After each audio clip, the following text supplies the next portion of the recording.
Hi guys, आज हम बात करेंगे कि what is selector, why use selectors and types of selectors. और आप देख रहे हैं टेक्सोनिस्ट। तो सबसे पहले हम बात करते हैं कि सेलेक्टर होते क्या है। सीएसएस के अंदर जो भी हम सीएसएस टेक्स्ट फाइल को देते हैं, जो एचटीएमएल फाइल को हम सीएसएस देते हैं, उसको सीएसएस देने के लिए जिन पैराग्राफ या नेम्स का यूज किया जाता है उन्हें सेलेक्टर्स कहते हैं।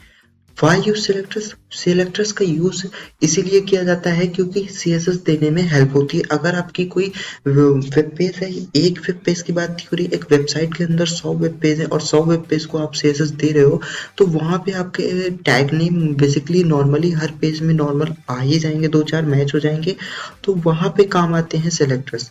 और इसके बाद हम बात करते हैं कि types of selectors.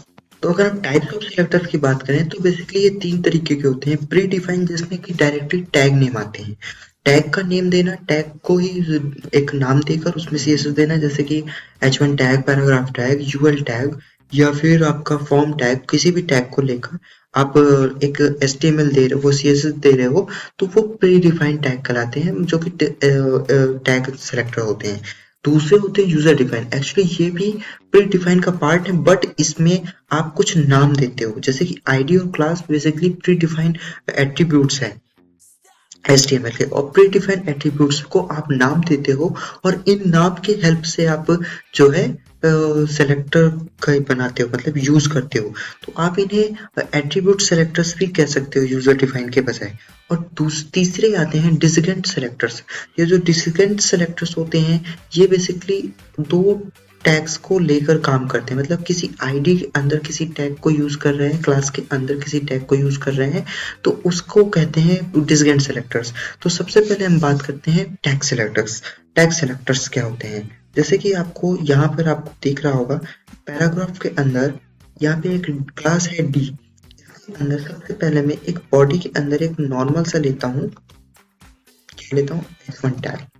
H1 tag के अंदर मैं लिखता हूँ वेलकम, ठीक है। और इसको वेब पेज को अगर हम जाके रिफ्रेश करते हैं तो आपको वेलकम लाइन दिखेगी सबसे ऊपर। अब इसको सीएसएस देने के लिए स्टाइल टैग के अंदर मैं सीधा अंदर आता हूँ और H1 लिखता हूँ, क्योंकि प्री डिफाइंड या टैग सेलेक्टर को क्लियरिफिकेशन करने के लिए होता है।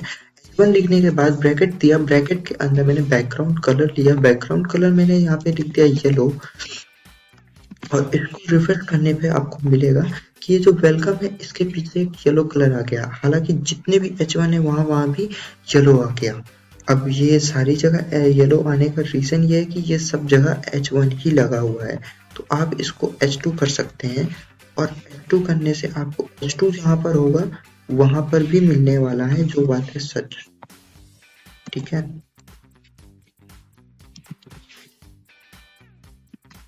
अब अगर आप इसको जाकर रिफ्रेश करोगे तो वेलकम के पीछे तो आपको मिलेगा ही, टेक्सोनिस्ट के पीछे भी मिल रहा है। हालांकि मुझे सिर्फ वेलकम के पीछे रखना है, तो H1 H2 तो यूज हो रखा है, मैं H4 लिखता हूँ ताकि H4 शायद कहीं नहीं यूज हुआ होगा अब तक में। और अब आपको ये मिलेगा कि अभी भी ये चल नहीं रहा है, क्यों, क्योंकि यहाँ पे मैंने H2 ही रखा है। तो यहाँ पे हम सबसे पहले H4 लिखते हैं, और अब आपको दिखाता हूँ। तो ये देखिए H4 के अंदर आपको वेलकम दिख रहा है, यानी कि H4 भी कहीं यूज हुआ है। तो इनको कहते हैं प्री डिफाइंड सेलेक्टर्स या सेलेक्टर्स। जहाँ पे भी H1 होगा, H2 होगा, H4 होगा, उस हिसाब से काम आते हैं। दूसरा होता है यूजर डिफाइंड सेलेक्टर्स, जो कि आईडी और क्लास कहलाते हैं, जिन्हें एट्रीब्यूट सेलेक्टर्स भी कहते हैं। बेसिकली यहाँ पे आपको एक क्लास दिख रही है डी नाम की, और इस क्लास के अंदर टेक्सोनिस्ट लिखा हुआ है। ये टेक्सोनिस्ट वेब पेज में सबसे सेकंड नंबर में दिख रहा है, जिसमें पिंक कलर का बैकग्राउंड आ रहा है। हालांकि इस बैकग्राउंड कलर को मैं पिंक के बजाय कुछ और भी कर सकता हूँ। तो इसके लिए आपको क्या लिखना है, सिंपल से यहाँ पे लिखा हुआ है, तो आपको मैं दोबारा से करके दिखाऊंगा इसी लाइन को। सबसे पहले आपको क्लास डिफाइन करनी है, तो क्लास डिफाइन करने के लिए डॉट लगाना है, डॉट के अंदर क्लास का नेम देखना है। क्लास का नेम है यहाँ पे डी, और डी लिखने के बाद यहाँ पे ब्रैकेट चालू होगा, ब्रैकेट चालू होने के बाद बैकग्राउंड कलर आएगा, और बैकग्राउंड कलर हो जाएगा ब्राउन। क्यों, क्योंकि मेरे को थोड़ा सा आपको चेंज करके भी तो दिखाना है, क्योंकि ये ऑलरेडी यहाँ पे पिंक था, तो अब ये ब्राउन कलर होता है कि नहीं। देखिए अब ये ब्राउन कलर हो गया, लेकिन इसमें हाइट नहीं मैंने डाली है, जो कि लास्ट टाइम मैंने डाल रखी थी। तो अगर मैं यहाँ पे हाइट जाके डालता हूँ, हाइट जाके कितना डालता हूँ, 50 पिक्सल डाल देता हूँ, तो ये काम करेगा। और यहाँ पे 50 पिक्सल को रिफ्रेश करने पे 50 पिक्सल आ जाएगा।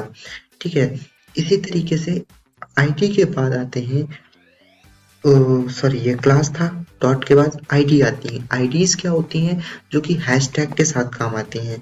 जैसे कि मैंने यहाँ पे हैशटैग के अंदर एक आईडी रखी है, एक आईडी को मैंने यहाँ लिखा है, नहीं आईडी का नाम देता हूँ जी, और इस आईडी जी के अंदर मैं यहाँ पे लिखता हूँ चेक। ठीक है, सिर्फ हम लिख रहे हैं चेक, और जो चेक है वो वेब पेज में आपको दिखने वाला है। ये लाइन दिख गई है। अब इस जी आईडी को अगर हमें सीएसएस देनी है तो सबसे पहले हम इस क्लास के जो सीएसएस थी उसके बाद हैशटैग लगाएंगे, ब्रैकेट के बाद हैशटैग लगाएंगे और उसका नाम देंगे जी, जो कि हमारी आईडी का नाम है। इस पे हम बैकग्राउंड कलर डालेंगे, बैकग्राउंड कलर हम डालेंगे कौन सा करूँ, रेड डाल देता हूँ। ठीक है, तो रेड डालने पे चेक के पीछे पूरा रेड कलर आने वाला है, ये देखिए। हालांकि ये बहुत चुभता है मुझे, इसलिए मैं इसे हटा दिया तुरंत ही। तो आपको ये जो आईडी है इस तरीके से काम आएगी। इसके बाद आता है तीसरा, डिस्क एंड सेलेक्टर्स। ये जो डिस्क एंड सेलेक्टर्स होते हैं ये बेसिकली दो सेलेक्टर्स को लेकर काम आते हैं। जैसे कि अब मैं आपको बताता हूँ एक सिंपल सा ट्रिक।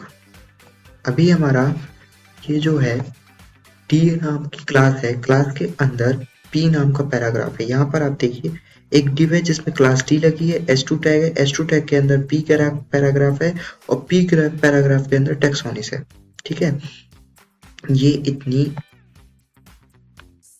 इतने से टैग को अब हम क्लियर करेंगे। तो सबसे पहले आपको यही चीज दिखाना चाहता हूं मैं। अगर आपको और जूम करके मैं पहले इसको दिखाता हूँ ताकि आपको ये ना लगे कि मैं आपको, ताकि ये ज्यादा बेहतर समझ में आए। ठीक है,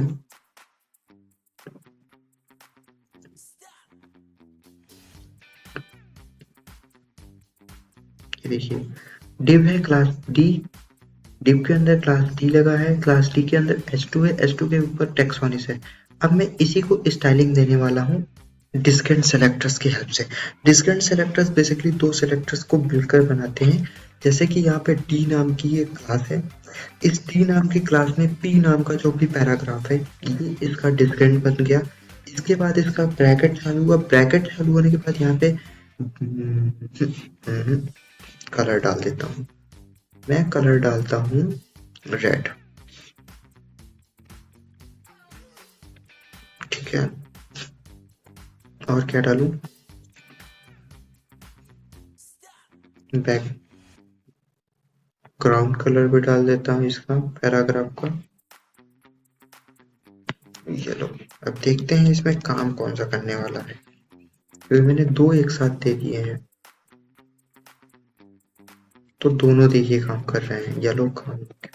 येलो थोड़ा सा हटा के मैं इसको ग्रीन सा करता हूँ क्योंकि रेड एंड ग्रीन ज्यादा बेटर लगेगा। ओहो ज्यादा चुभ रहा है ये तो। Background black is much better, ये देखिए। तो यहाँ पे जो डिस्क एंड सेलेक्टर्स है वो पैराग्राफ पी है और इसमें कलर रेड है, पैराग्राफ का कलर रेड हो गया, इसके अंदर उसका बैकग्राउंड ब्लैक है, ब्लैक हो गया। हालांकि यही जो बैकग्राउंड है ये ऊपर हमने दे रखा है बैकग्राउंड कलर ब्राउन, तो अगर हम इस ब्लैक को हटा दें तो ब्राउन काम आएगा, देखिएगा। ये देखिए ब्राउन कलर के आ रहा है, जिसकी हाइट दे रखी थी हमने उस तरीके से काम आ रहा है। यहाँ पे हम इसको व्हाइट कर देंगे तो ये ब्राउन एंड व्हाइट का कॉम्बो आएगा और यहाँ पे आपको ज्यादा बेटर समझ में आएगा। तो इस तरीके से डिस्क एंड सेलेक्टर्स काम करते हैं। हालांकि डिस्क एंड सेलेक्टर्स एलआई पे भी काम करते हैं। जैसे कि हमें यहाँ पे एक यूएल टैग है, टाइप्स ऑफ सेलेक्टर्स में यूएल टैग है, यूएल टैग के अंदर एलआई है, एलआई के अंदर क्यू है, आईडी है। ठीक है, दो जगह आईडी एल लगी है। तो अब हम इसको भी डिस्क एंड सेलेक्टर्स बना के ही हम काम करने वाले हैं। एक्चुअली ये डिस्क एंड सेलेक्टर्स ही बनेगा जब हम इसको देंगे। सबसे पहले हमारी आईडी क्या है सबसे देख लेते हैं। आईडी की क्लास है, टाइप्स ऑफ सेलेक्टर्स में एक आईडी है जो हैशटैग है, हैशटैग के बाद हमारा एफ लगना है, हैशटैग एफ एक हमारी आईडी है, हैशटैग एफ के अंदर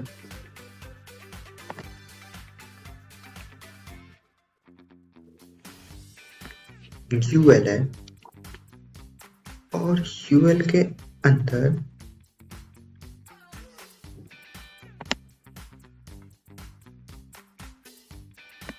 यूएल डॉट क्यू डाल देना है। तो सबसे पहले आपने यहाँ पे यूएल के अंदर क्लास क्यू है, तो हमने सबसे पहले लिखा यूएल, जो कि आपको देखने को मिल ही रहा होगा। इस यूएल के अंदर एक कैप लिया जिसे स्पेस कहते हैं। स्पेस लेने के बाद क्यू लिखा और क्यू के बाद स्मॉल कोष्ठक लिया और स्मॉल कोष्ठक के बाद बैकग्राउंड कलर में पिंक डाला, जो कि वहां पे शो कर रहा है। तो इस तरीके से डिस्केंट सेलेक्टर्स काम करते हैं। वहीं पर अगर हमें इसी यूएल के अंदर हैशटैग लगाने वाली जो आईडी है उस पर कुछ डालना है, तो हमने इसे कॉपी करना है। क्योंकि मैं बैकग्राउंड कलर ही हर बार रिमूव कर रहा हूँ, तो यहाँ पे मुझे सिर्फ हैशटैग लगाना है। हैशटैग के बाद उस आईडी का नाम लिखना है जो कि एल है, और एल के बाद पिंक के बजाय यहाँ पे मेरे को कर देना है ब्राउन, सिंपल। और अब आप इसको जाके रिफ्रेश करेंगे तो ये जहां भी लगा होगा वहां ब्राउन हो जाएगा। अब दो जगह ब्राउन क्यों हुआ? क्योंकि ये जो हैशटैग है एल आई के अंदर आईडी एल दो जगह लगी हुई है। एक आईडी यूजर डिफाइन में लगी है, दूसरी डिस्केंट लगी है। अगर मैं यहाँ पे क्यू डाल दूं और यहाँ पे क्लास डाल दूं,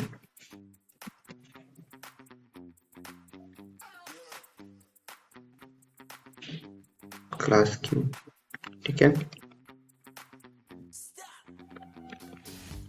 तो आपको देखने को मिलेगा कि क्लास क्यू की वजह से यहाँ पे पिंक हो गया। ये नीचे आप देखिए, ये यहाँ सेकंड लाइन भी पिंक हो गई।